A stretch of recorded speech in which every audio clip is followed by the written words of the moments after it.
Praise the Lord. My name is Samson Titus from Emmanuel Elion Ministries, and I want to share a small message with you.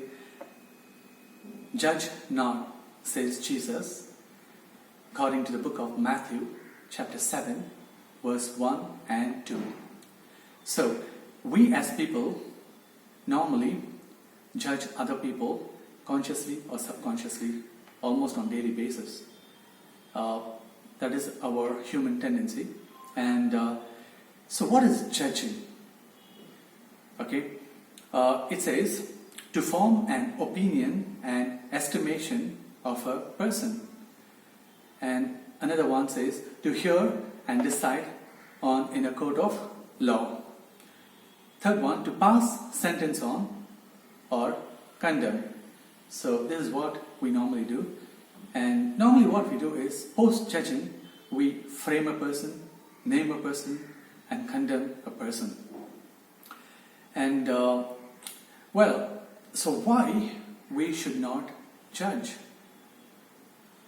That is because we are mortal human beings. And we normally make mistakes and errors. We are not perfect.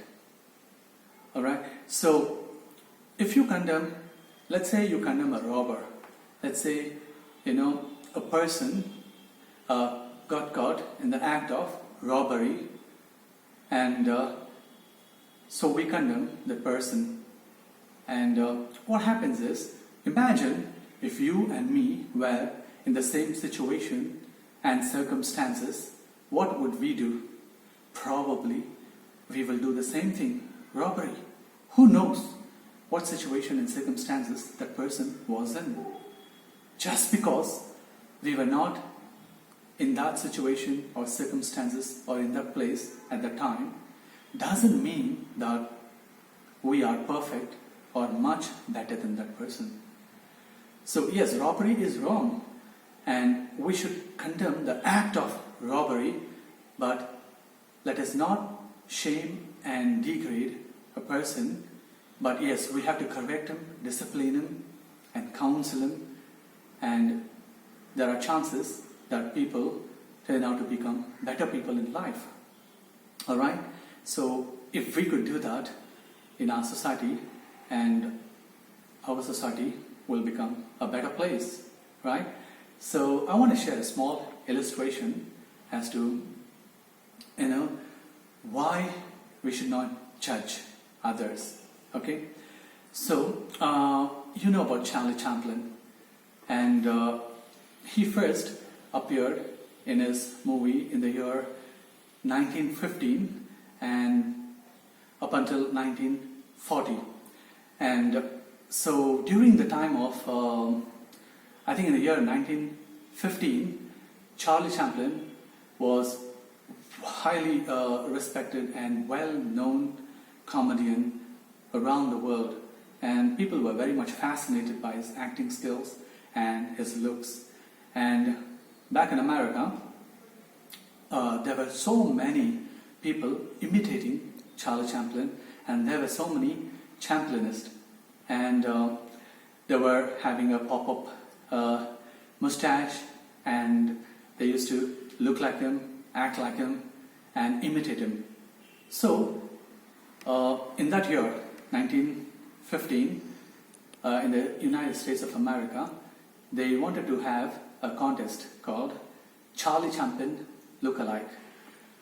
And many people were preparing themselves, getting ready to, win the competition or win the contest. And this very news reached Charlie Chaplin in England. And who doesn't love promotion? Especially if you're an actor or a celebrity, you will know how important promotion is for you. Alright, so immediately Charlie Chaplin flew to United States of America, and he also took part in that contest. Then what happened? Everybody from across the country gathered, and they had this beautiful contest. Everybody came and participated, and the panel of judges were ready with their decision, or let's say a judgment. And now, which place do you think Charlie Chaplin would have secured Well, to your surprise and my surprise, he secured 20th place. That's 20th place.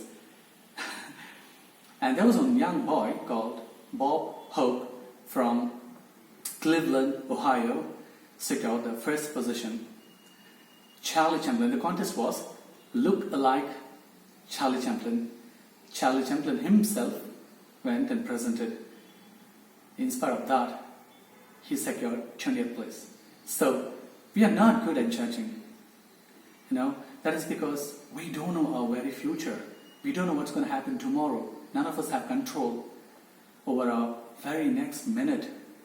Life is uncertain. And if we judge, if we make any assumptions, we could be wrong. Normally we say, I heard that person say about you. I thought so-and-so thing about you.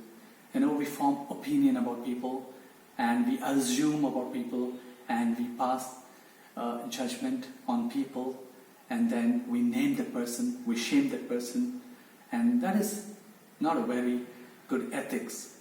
Alright, that's why Jesus says, do not judge. And then, what happens if you judge? If you and me, if we judge, what happens? Then Jesus Christ will judge us according to the same measure. Okay? So it is like what goes around comes around. What you sow, you reap. And let us be very careful of how we conduct our life, and don't jump immediately to assume certain thing about a person. You never know what the person must be going through mentally, physically, emotionally, or which situation, circumstances they are in at that point in time in life. We never know.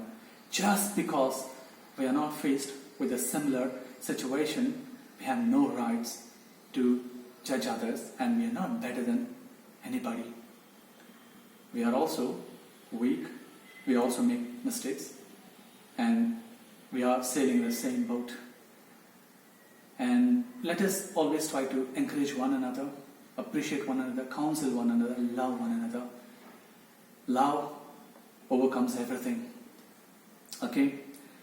Do everything in love, Jesus says in 1 Corinthians chapter 16, verse 14. So, if you have all the gifts, let's say you're very talented, let's say you're highly intelligent, let's say you know a lot of things, and you are very wise, but if you don't have love, everything goes down into the green. Useless. Love can change people, can transform people, can impact people. So let us have the attitude of love for one another. Let us not judge anybody. This is all I wanted to tell you. I thank you so much for your time. And you have a wonderful rest of the day. God bless you. Take care. Bye.